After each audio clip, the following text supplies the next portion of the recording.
सभी को नमस्कार। मैं हिस्ट्री लेक्चरर संतवीर सिंह। जैसा कि आपको जानकारी है, अपने कंप्यूटर की क्लासेस स्टार्ट कर रखी है। उसमें स्टूडेंट्स का अच्छा रिस्पांस रहा तो मैं मैनेजमेंट, जो कि पहली इकाई काफ़ी टफ है, उसके क्वेश्चन लेवल फर्स्ट सेकंड दोनों के लिए इम्पोर्टेंट है, तो इसके बारे में पहले थोड़ी जानकारी, फिर इसके ऑब्जेक्टिव क्वेश्चन कर लेंगे। इसको याद रखना थोड़ा मुश्किल हो रहा है स्टूडेंट्स के लिए, तो पहले इसकी समझ आनी ज़रूरी है। तो आपने जिन किताबों से पढ़ा हुआ, तो उन किताबों के अकॉर्डिंग ही मैं इसको चलता हूँ। आप पहले तो ऐसा करें, जैसे ये 3 पार्ट हैं, आपने इस 3 पार्टों में इनको याद रखना है कि ये जो नवाचार है, ये नवाचार है। चलिए, यहाँ कोरोना काल से पूर्व, कोरोना काल के दौरान, कोरोना काल के बाद, इसको याद रखना बिल्कुल बिल्कुल ही आसान है। देखिए, यहाँ कोरोना काल से पूर्व के लिए मैं एक ट्रिक लिखूंगा, SCSD। इसमें कोरोना काल से पूर्व कंप्लीट हो जाएगा, SCSD। हालांकि यहाँ एक लहर नाम और लिखना ज़रूरी है, वो लहर कार्यक्रम के बारे में वैसे आपको बाद में बता दूंगा। SCSD, कोरोना काल से पूर्व कंप्लीट, SCSD, इतना याद रखें। और कोरोना काल के दौरान मैं इनको योजनाओं के बारे में जितना इम्पोर्टेंट बात बनती है वो बता दूंगा आपको। थोड़ा सा धैर्य से क्लास में टिके रहें। 5 मिनट बाद अगर आपको ये लगता है कि क्लास ठीक नहीं है तो आप क्लास छोड़ के जा सकते हैं, एक बार टिके रहें। कोरोना काल के दौरान इमेजिन थोड़ा सा इमेजिनेशन करना है कि कोरोना काल के दौरान कैसा माहौल था। माहौल था कि अगर किसी को स्माइल करनी है, अगर किसी को स्माइल करनी है, स्माइल करनी है, हंसना है, तो कह दिया कि अगर आपको स्माइल करनी है तो महल के अंदर रह के करें। स्माइल करनी है, स्माइल करनी है तो कहाँ करें? महल में। कहाँ करें? महल में। और सुनो, महल में रह के क्या करो? सुनो। क्या सुनो? वाणी सुनो, अच्छी वाणी। कहाँ पर सुनो? रेडियो पर सुनो। कहाँ पर सुनो? रेडियो पर, ऑल इंडिया रेडियो पर। और देखो क्या? क्या सुनने की बात आ गई तो देखा क्या जाए? देखा जाए टीवी। दर्शन किसके करें? टीवी के। अब देखो, आपने इमेजिनेशन करना है कि कह दिया अगर स्माइल करनी है तो बाहर मत निकलो, महल में रहो, सुनो। और बुजुर्गों को कह दिया कि आप सुनते रहो अच्छी अच्छी वाणी। बुजुर्गों ने कहा किस में? तो बोले रेडियो पर, ऑल इंडिया रेडियो। फिर बोले जो नौजवान थे, बुजुर्ग और स्टूडेंट्स लाइफ के बीच की जो अवस्था है ना, उन्होंने कहा, उनको कह दिया कि आप देखते रहो, दर्शन करते रहो। किसके? बोले टीवी के। फिर स्टूडेंट्स ने कहा हम क्या करें? बोले आप ई कक्षा जो प्रोजेक्ट चलता है उसमें क्लासें लगाओ। तो माइंड में फिर स्माइल की बात, हंसने की बात आई, तो कहाँ रह के? महल में रह के। बुजुर्गों ने कहा हम क्या करें? बोले वाणी सुनो। युवाओं ने कहा हम क्या करें? बोले देखो क्या? दर्शन किसके करो? टीवी के करो। और स्टूडेंट्स ने कहा हम क्या करें? बोले ई कक्षा प्रोजेक्ट चल रहा है, आप वहाँ से। अब इसको मैं मिटा देता हूँ। तो ये प्रोजेक्ट जो है, ये जो प्रोजेक्ट है, तो इसको आप वैसे वैसे वैसे वैसे चला सकते हैं। स्माइल के, मैं स्माइल के बारे में जो बताऊंगा, एक ध्यान रखना, स्माइल के तीनों प्रोग्राम में 6-6 माह का गैप है। रटने की ज़रूरत नहीं है, 6-6 माह बाद चलाए गए हैं। आप रटते रहते हो कि अप्रैल, अप्रैल के बाद क्या है? नवंबर, नवंबर के बाद जून। 3 स्माइल हुए हैं। पहला अप्रैल में हुआ जी, फिर कहाँ हुआ? अप्रैल के बाद हुआ नवंबर में, नवंबर के बाद कहाँ हुआ? जून 2021 में। रटने की ज़रूरत नहीं है, अप्रैल और नवंबर के बीच में 6 माह का गैप है, फिर नवंबर और जून के बीच में 6 माह का गैप है। मंथ आपके वैसे याद हो जाएंगे, ठीक है। तो अप्रैल में ये देखो तीयो तीन आता है, तो तीयो तीन 13 अप्रैल 2020 को शुरू किया गया था। फिर 6 महीने बाद 2 नवंबर 2020 को, फिर 6 महीने बाद 21 जून 2000। ये तारीख बहुत इम्पोर्टेंट है, आगे मैं आपको पढ़ाऊँगा। जब स्माइल कार्यक्रम, शिक्षा वाणी व शिक्षा दर्शन जो है, इनका पुनः प्रारंभ 21 जून 2021 को होगा। आओ घर से सीखें कार्यक्रम 2.0 वो भी 21 जून 2021 को होगा। और स्माइल 3.0 जो तीसरा स्माइल था वो भी 21 जून 2021। कुल 4-5 योजनाएं मैं आगे आपको ये करवा दूंगा अच्छे से।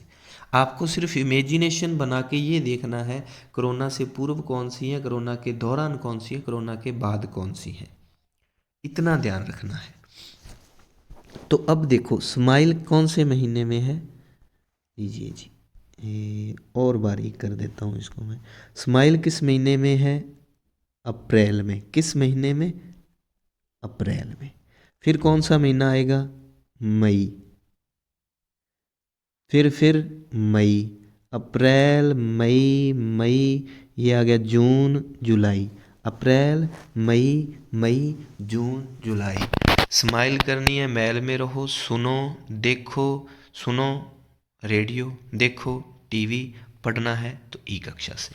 तो 13 अप्रैल, 2 मई, 11 मई, 1 जून 2020 और 28 जुलाई 2020। ये कोरोना काल के दौरान 2020 की योजनाएं हैं। और माह कहाँ से चलेगा, अप्रैल से। अप्रैल मई जून जुलाई, बस इतना ध्यान रखना है। ये बाद में बता दूंगा आपको, ये कोरोना काल के बाद वाले 2022 का जितना भी है वो बता दूंगा कि देववाणी ऐप का किससे था। एक मिशन समर्थ भी आएगा, वो आगे मैंने इसको डिस्क्राइब किया हुआ है। अब कोरोना काल से पूर्व थोड़ी सी स्टोरी सुन ले। ये सारा मैंने शॉर्ट नोट्स बनाया हुआ है, कहीं भी भागने की ज़रूरत नहीं है, ये आपको मिल जाएगा। तो एक बात आपको समझाता हूँ, थोड़ी सी ब्लैंक पेज मिल जाए मेरे को, ये रहा। चलिए आप एक स्टोरी, थोड़ी सी कहानी सुने। 86वां संविधान संशोधन हुआ था 2001 में। सिर्फ समझने वाली बात है, रटने वाली नहीं है, अपने आप याद हो जाएंगे। 2001 में हुआ था, जिसमें मूल अधिकार जोड़ा गया था 21A और कर्तव्य जोड़ा था 51A, जिसके तहत 2001-2 में SSA चला था, सर्व शिक्षा अभियान। ध्यान रखना 2001-2 में चला है सर्व शिक्षा अभियान, जिसका उद्देश्य था प्रारंभिक शिक्षा का सार्वभौमिकरण। हमने मूल संशोधन कर दिया संविधान में और कहा कि प्रारंभिक शिक्षा का सार्वभौमिकरण मतलब ज़्यादा से ज़्यादा शिक्षा फैलानी है, प्रारंभिक स्तर वाली शिक्षा। चलिए जी, ये 2001-2 की बात है, जिसके तहत, और इसका राजस्थान में संचालन कर रहा था राजस्थान प्रारंभिक शिक्षा परिषद जयपुर। ठीक है, राजस्थान प्रारंभिक शिक्षा परिषद अपनी वैसे भी जयपुर में ही है, परिषद वाले जितना सिस्टम है। चलिए, ये कर रहा था। बाद में ये जो SSA है, बहुत इंपॉर्टेंट बात आएगी आपके आगे, बुक्स में सीधा लहर कक्ष नाम दे दिया जाता है, आपको अता पता ही नहीं होगा कि लहर कक्ष क्या है। SSA सर्व शिक्षा अभियान प्लस यूनिसेफ, इन दोनों की सहमति से 2008 में एक कार्यक्रम चला जिसका नाम था लहर कार्यक्रम। क्या नाम है, लहर कार्यक्रम। अब लहर कार्यक्रम में क्या था, लहर कार्यक्रम क्या था, 2008 में ये चलाया गया है। कक्षा 1 व 2 में नामांकन व ठहराव को बढ़ाने के लिए तथा गुणवत्तापूर्ण शिक्षण हेतु ये कार्यक्रम चलाया गया था, जिसमें क्या था कि बच्चे गतिविधि के आधार पर सीखेंगे, गतिविधि एक्टिविटी करके सीखेंगे बच्चे। ठीक है, अब ये कार्यक्रम चला और लहर कार्यक्रम क्या हो गया, लहर कार्यक्रम हो गया जी, लहर क्या हुआ,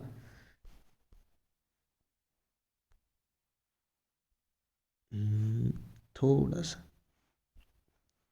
हाँ जी, लहर क्या हुआ, लहर हो गया फेल, लहर कार्यक्रम फेल हो गया। अब ध्यान रहे, लहर की जगह फिर नया एक कार्यक्रम, लहर की जगह किसने ले ली, CCE ने। हमें यहाँ से पढ़ाना स्टार्ट किया जाता है, CCE के बाद आता है SIQE, फिर CCE का स्थान लेगा SSIQE। लहर कार्यक्रम कब है, 2008 का।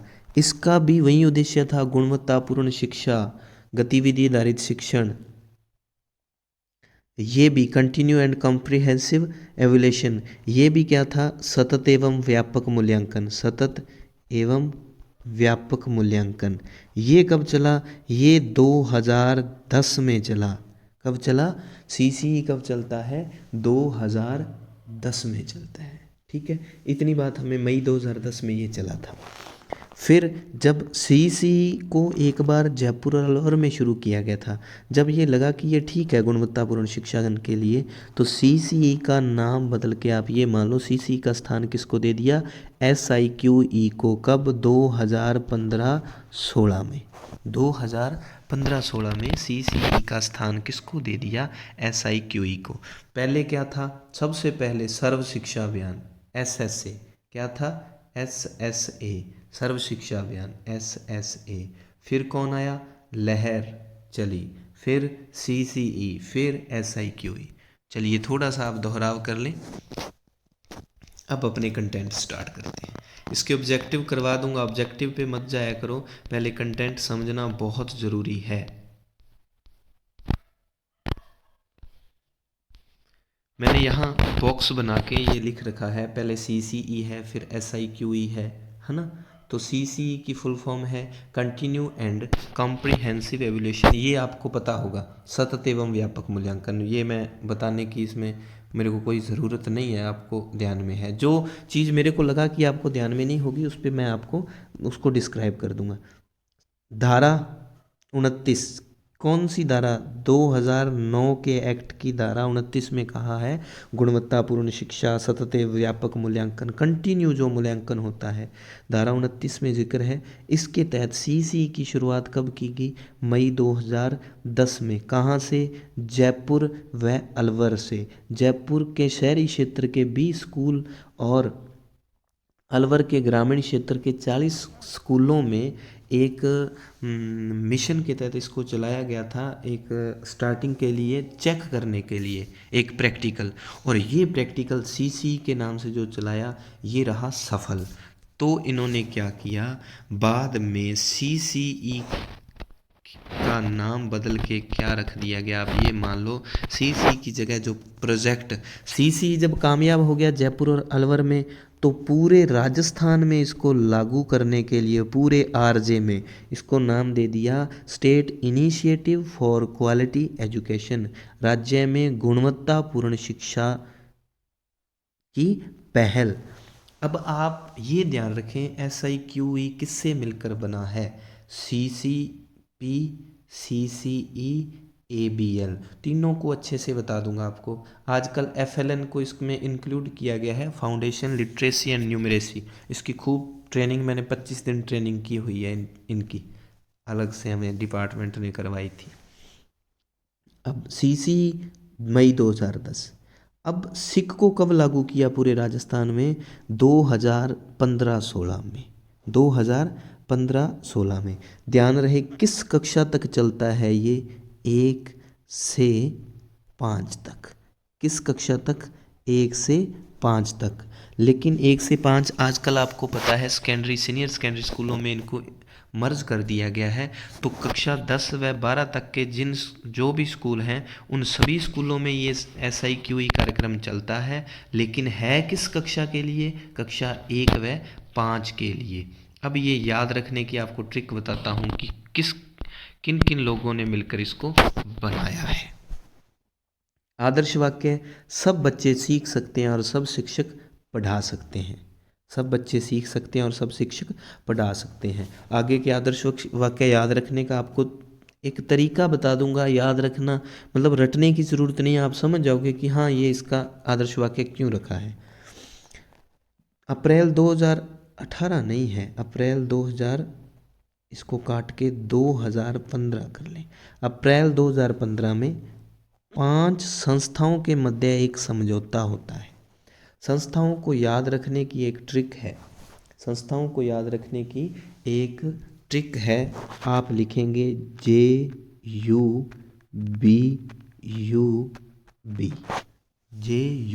JUBUB।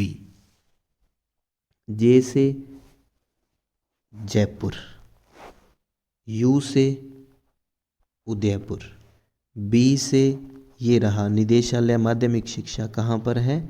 बीकानेर में।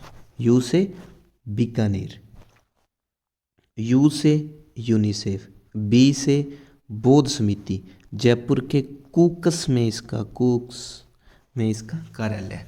जयपुर और अलवर में भी इनकी एक शाखा है, तो जयपुर मान लेते हैं मुख्यतः। तो SIQE के संचालन के लिए किन 5 लोगों में समझौता होता है? JUBUB, JUBUB। जे से जयपुर, यू से उदयपुर, बी से बीकानेर, फिर यू से यूनिसेफ, बी से बौद्ध समिति। अब ध्यान रहे, हमें क्या याद रखना है?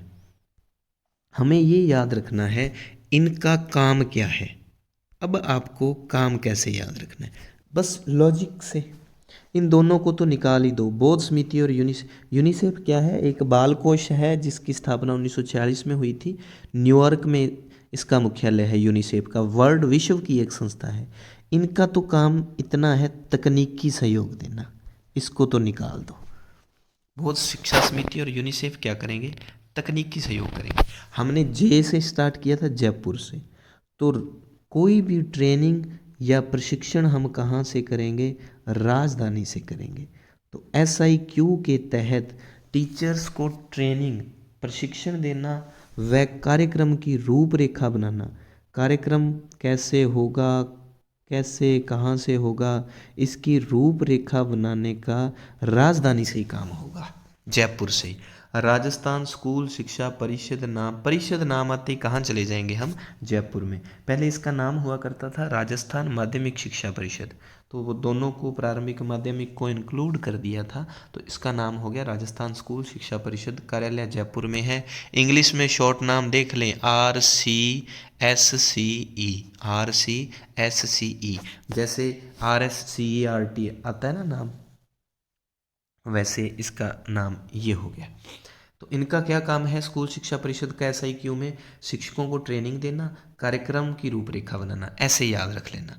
फिर आता है निदेशालय माध्यमिक शिक्षा बीकानेर, क्या करेगा? ये करेगा संचालन। ये क्या करेगा? संचालन, सारे सिस्टम को चलाएगा। SIQ के सारे सिस्टम को कौन चलाएगा? निदेशालय माध्यमिक शिक्षा बीकानेर। हमारे एजुकेशन का जो निदेशालय है वो कहाँ पर है? बीकानेर में, वो ये इसका संचालन करेगा। अब प्रश्न है कि उदयपुर वालों का क्या काम है? इनका काम है अकादमिक कार्य,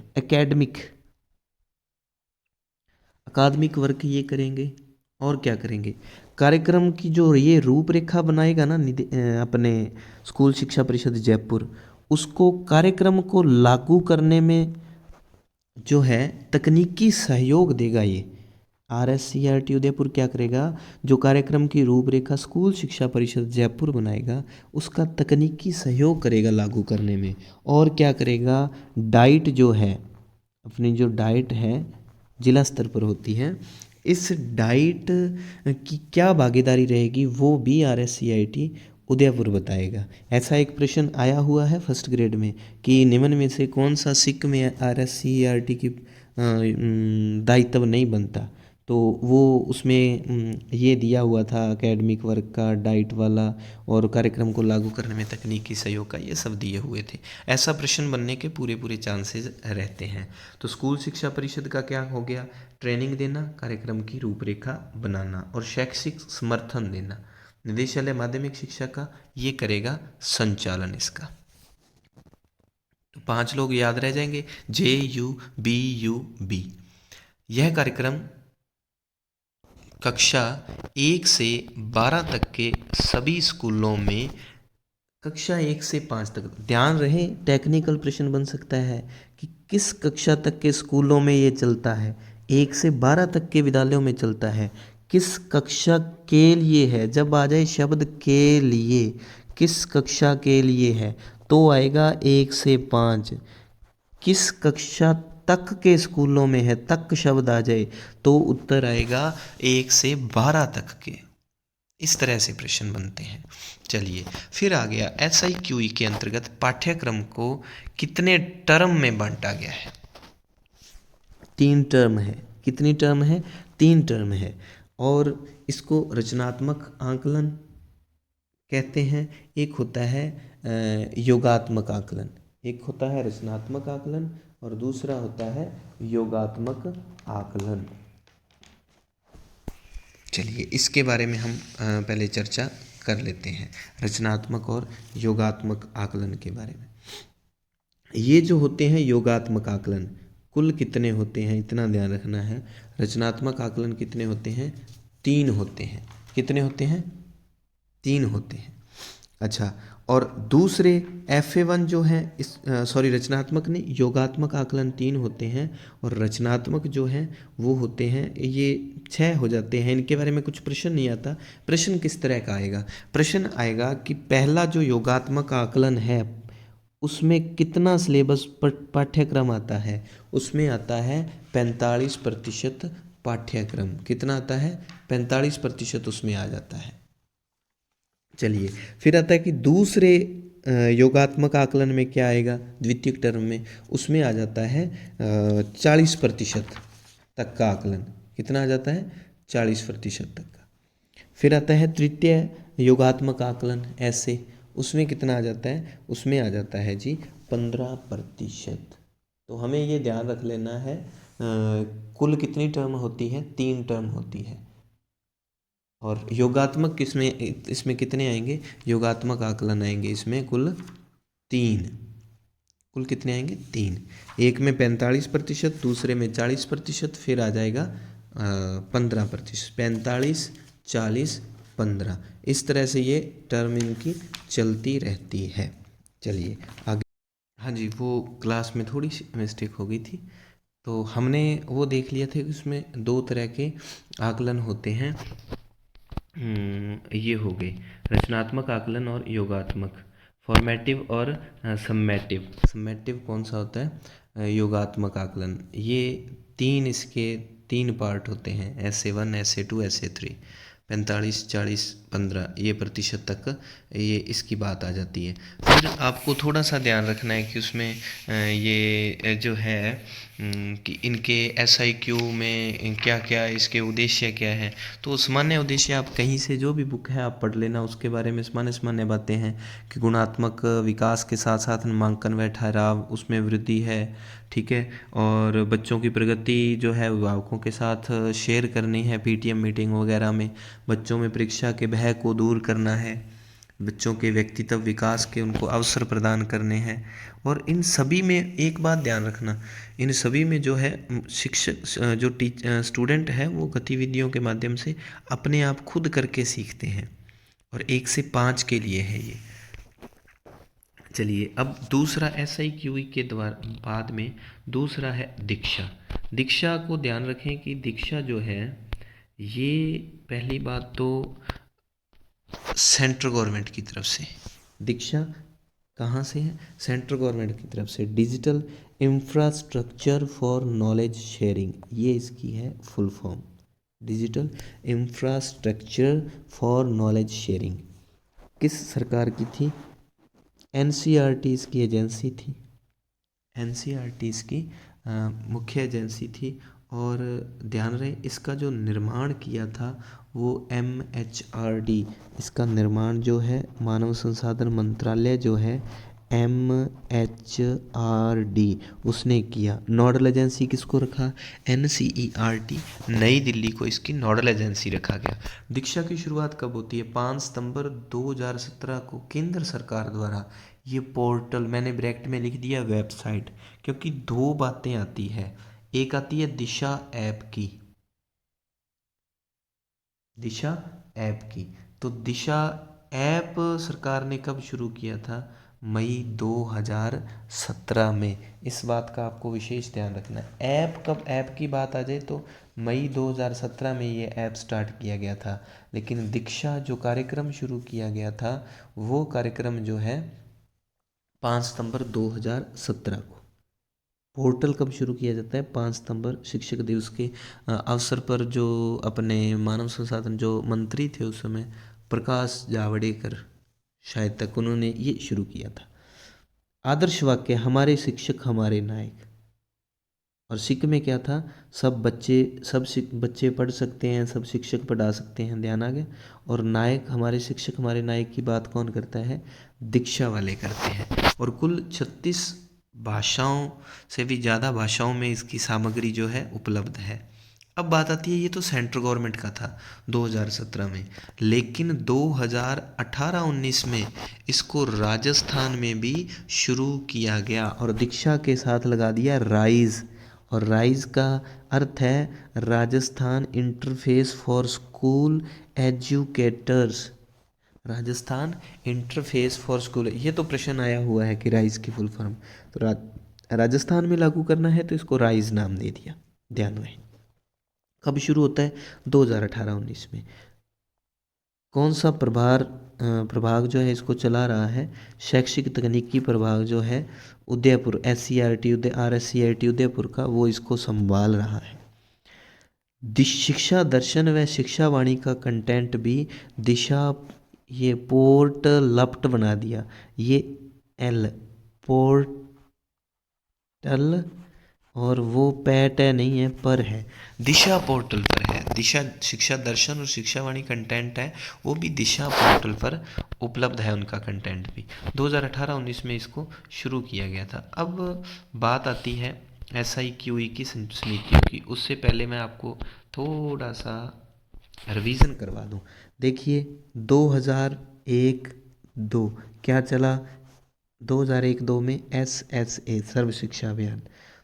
और लहर कार्यक्रम कब चलता है, 2008 में। उसके बाद आता है CCE, कब चलता है, 2010 में, मई 2010 में। उसके बाद SIQE कब चलता है, 2015-16 में। फिर 17-18 में कुछ है, 17 में कुछ नहीं है। 17 में क्या चलेगा, 2017 में चलेगा दीक्षा ऐप सेंटर सरकार के द्वारा, है ना। और 2018-19 बच गए। 2018-19 में क्या चलेगा, दीक्षा राइज, राजस्थान के लिए, है ना, Rajasthan interface for school educators. तो क्रम से 1, 2, 8, 10, 15, 16, 17, 18, 19। 15-16 में सिक है, 18-19 में दिशा राइज है। SIQ का संचालन करने के लिए राज्य स्तर पर समितियां बनी हुई है। यहाँ से देखो प्रश्न आते हैं कई बार, तो इसको थोड़ा सा ध्यान में रख लेना कि राज्य स्तर पर कुल कितनी समितियां हैं। मुख्यतः 3 है। परियोजना संचालन समिति, परियोजना संचालन समिति PSC, प्रोग्राम स्टीयरिंग नहीं होता जैसे परिचालक के हाथ में जो होता है, तो वो संचालन, परियोजना प्रोग्राम स्टीयरिंग कमेटी। और राज्य कार्यकारी समूह SWG, state working group, state working group. राज्य शैक्षिक समूह SAG, state academic group, state academic group. इनके ध्यान रखना full form, PSC programme steering committee, SWG state working group, SAG state academic group. तो राज्य स्तर पर 3 समितियां हैं, इनके आपको अध्यक्ष याद रखने हैं, सबसे ज़्यादा ये खराब करेगा। अब सिक का राज्य स्तर पर शीर्ष निकाय कौन सा है, सर्वोच्च, जो सारे सिस्टम को चलाता है, वो है PSC, प्रोग्राम जो सारा प्रोग्राम स्टीयरिंग कमेटी, परियोजना संचालन। इसका अध्यक्ष कौन होता है, जो राज्य स्कूल शिक्षा परिषद है ना, उसका आयुक्त। अब माइंड में आपके आ जाना चाहिए कि राजस्थान स्कूल शिक्षा परिषद का काम क्या है। SIQ में हमने देखा था, वो करेंगे कार्यक्रम की रूपरेखा बनाएंगे, शैक्षिक समर्थन देंगे, प्लस क्या करेंगे, ट्रेनिंग करवाएंगे। 3 माह में एक बैठक होती है। अध्यक्ष को याद रखना, शीर्ष निकाय है ये सिक का। अब आता है कि SIQE में दूसरा राज्य कार्यकारी समूह, ध्यान रहे कि इसका अध्यक्ष होता है अतिरिक्त आयुक्त, राजस्थान स्कूल शिक्षा परिषद का। राजस्थान स्कूल शिक्षा परिषद का आयुक्त तो होता है परियोजना संचालन समिति का अध्यक्ष, लेकिन उसका अतिरिक्त आयुक्त किसका होता है, राज्य कार्यकारी समूह का। 2 माह में एक बैठक होती है। राज्य शैक्षिक समूह, इसका अध्यक्ष होता है RSCRT जो उदयपुर है, RSCRT उदयपुर, उसका जो निदेशक होता है वो इसका अध्यक्ष होता है। इसका जो निदेशक है RSCRT उदयपुर का, वो इसका अध्यक्ष होता है। 2 माह में एक बैठक होती है इसकी भी 2 माह में एक, इसकी 3 माह में एक। ये दोनों आपको इनको अच्छे से याद रख लेना है। SIQ इसमें कितनी कमेटी है, ये तो होगी राज्य स्तर पर। जिला स्तर पर कौन सी कमेटी है? जिला स्तर पर है जी 2 कमेटियाँ। कौन कौन सी? DCG क्रियान्वयन व monitoring committee, DCG district core group, जिला अकादमिक समूह DRG, डिस्ट्रिक्ट आर से resource group DRG, district resource group, जिला अकादमिक समूह, क्रियान्वयन में मॉनिटरिंग। तो आपको सीधा प्रश्न कि जिला स्तर पर इसका क्रियान्वयन कौन करता है? DCG। इसका अध्यक्ष कौन होता है? RSCRT उदयपुर का जो निदेशक है वो इसका अध्यक्ष होता है। और किसका होता है? ऊपर हमने जो एजुकेशन से संबंधित देखी थी ना, राज्य शैक्षिक समूह, राज्य स्तर पर उसका भी अध्यक्ष, और जिला स्तर पर जो क्रियान्वयन में मॉनिटरिंग का काम करती है DCG, उसका अध्यक्ष, दोनों का RSCRT उदयपुर का निदेशक होता है। जिला अकादमिक समूह, इसका अध्यक्ष कौन होगा? जिला शिक्षा अधिकारी, माध्यमिक जो जिला शिक्षा अधिकारी होता है, जिला शिक्षा अधिकारी, ध्यान रहे माध्यमिक, प्रारंभिक का अलग होता है वो, है ना। तो माध्यमिक का जो जिला शिक्षा अधिकारी होता है वो इसका अध्यक्ष होता है, जिला शिक्षा अधिकारी इसका अध्यक्ष होता है। और इसका क्या होता है? मुख्य कार्य अवलोकन, माध्यमिक वाला सॉरी, जिला शिक्षा अधिकारी इसका अध्यक्ष होता है, और मुख्य कार्य क्या है? अवलोकन करना। अब देखो, ये तो जिला स्तर पर क्रियान्वयन करेगा उसको, है ना, उसकी क्रियान्विति भी कैसे उस कार्यक्रम को चलाना है, और बाद में उस कार्यक्रम का अवलोकन करने के लिए अधिकारियों को भेजा जाता है। तो वो जिला अकादमिक समूह की तरफ से अवलोकन करवाया जाता है कार्यक्रमों का, और इसका अध्यक्ष होता है मुख्य जिला शिक्षा अधिकारी। अब 2 जिला स्तर पर अन्य अधिकारी होते हैं, ध्यान रहे, इनको आपको अच्छे से याद रखना है। कौन कौन से अधिकारी? सीधा प्रश्न, SIQE का जिले का समन्वयक अधिकारी कौन होता है? अतिरिक्त जिला परियोजना समन्वयक, ठीक है। और दूसरा कि यूनिसेफ व बोध समिति द्वारा जिला स्तर पर इन संस्थाओं को तकनीकी सहयोग देने हेतु, SIQE जो है इसको तकनीकी सहयोग देने हेतु किसकी नियुक्ति की जाती है? DSF की, यूनिसेफ व बोध समिति द्वारा इसकी नियुक्ति की जाती है डिस्ट्रिक्ट स्पोर्ट फेलो की, DSF की। जिला स्तर पर ये तकनीकी सहयोग देता है, ध्यान रखना। अब मैंने SIQ को बताया था आपको कि किससे मिलकर बना है? CCP, CCE व ABL। CCP क्या है? चाइल्ड सेंटर पेडागोजी, बाल केंद्रित शिक्षा।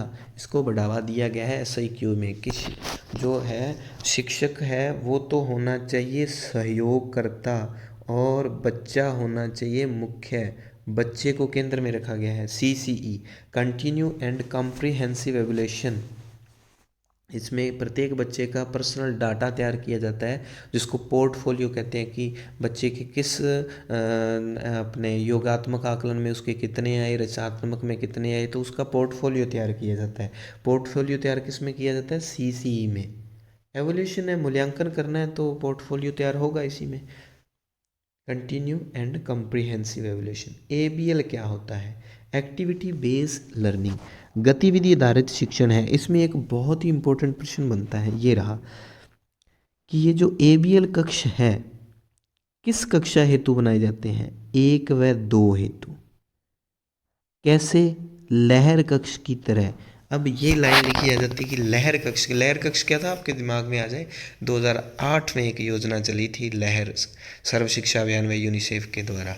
तो उसमें बच्चों को देखो, पूरा एक कमरा है जिसकी 3 दीवार, 1 2 3 दीवारों पर नीचे ब्लैक बोर्ड जैसी पट्टी और ऊपर खिलौने वगैरह, उस पट्टी पर बच्चे बैठे बैठे कह के कुछ ना कुछ कह ये लिखते रहते हैं, चित्र वगैरह और सब, और एक तरफ ऐसे बच्चों के डेस्क वगैरह वो रखने के लिए बने होते हैं। तो ये 3 और उसके ब्लैक बोर्ड होता है बच्चों के लिखने के लिए, कि बच्चे वो चित्रों के माध्यम से, खिलौनों के माध्यम से सीखें। एक उनको ABL किट भी दी जाती है बच्चों को, कि बच्चे वो खिलौने दे दिए कि इनको जोड़ो, काउंटिंग दे दी, रेलगाड़ी दे दी, एक रंग के डिब्बे जोड़ो ऐसे करके, तो वो ABL किट आती है। तो ये कक्षा 1 व 2 के बच्चों हेतु ABL कक्ष जो है वो बनाए गए थे। इसमें क्या है, शिक्षक नियंत्रण करता नहीं, मार्गदर्शक होता है, सहयोग करता होता है। बच्चे करके सीखने पर आधारित जो विधि होती है उस पर काम करते हैं। ध्यान रहे, ऐसा प्रश्न आ जाता है कि इसमें शिक्षक होता है नियंत्रण करता, आप कहोगे कि हाँ बच्चों को कंट्रोल करता है, नहीं, शिक्षक होता है सहयोग करता है या मार्गदर्शक। बच्चे इसमें मुख्य होते हैं, वो करके सीखते हैं। बस ये इन सब के प्रश्न मैं बना दूंगा, जितने भी प्रश्न बनते हैं सब ऑब्जेक्टिव दे दूंगा। पहले सिखाना ज़रूरी है। इसी तरह ये मैंने फाइल बनाई हुई है कोरोना काल के दौरान के लिए, मुख्य मुख्य जितने बनते हैं, जैसे हवा महल के बारे में जितनी बातें की 5 क्रियाकलाप होते हैं। ये जो सहयोगी संस्थाएं हैं, यूनिसेफ, पिरामंडल, इसकी बहुत शानदार ट्रिक बनाई हुई है, उसके माध्यम से शिक्षावाणी में इतनी बातें बनती है। मैंने आपको इसमें शिक्षा दर्शन में इतनी बनती है, वो सारी आओ घर से सीखें कार्यक्रम, स्माइल 2, 3 ऐसे करके जो जितने प्रोग्राम बनते हैं सबकी मैंने PDF तैयार कर रखी है, आपको करवा दूंगा। आपकी फ़ीस इतनी है कि जितने बच्चे हैं वीडियो को लाइक करें, कमेंट करके बताएं आपको वीडियो कैसी लगी, ताकि मैं इसको कंटिन्यू रख सकूं। अगर आपको ये लगता है कि आपका समय ख़राब हो रहा है, हो सकता है कि ये विषय में आपको पढ़ाना, मेरी तरफ से पढ़ाना ठीक ना लगा हो, जैसा कि कंप्यूटर आपको पसंद आया, या हिस्ट्री से मैं लेक्चरर हूँ, हिस्ट्री आपको जितनी पसंद आती है, अगर आपको नहीं भी उचित लगा तो आप मेरे को बता सकते हैं, मैं आपको ये आगे कंटिन्यू नहीं रखूँगा। नहीं तो मैं आपको कंटिन्यू ये करवा दूँगा, इसके ऑब्जेक्टिव प्रश्न भी करवा दूँगा। वीडियो को शेयर ज़रूर करना। धन्यवाद। जय हिंद।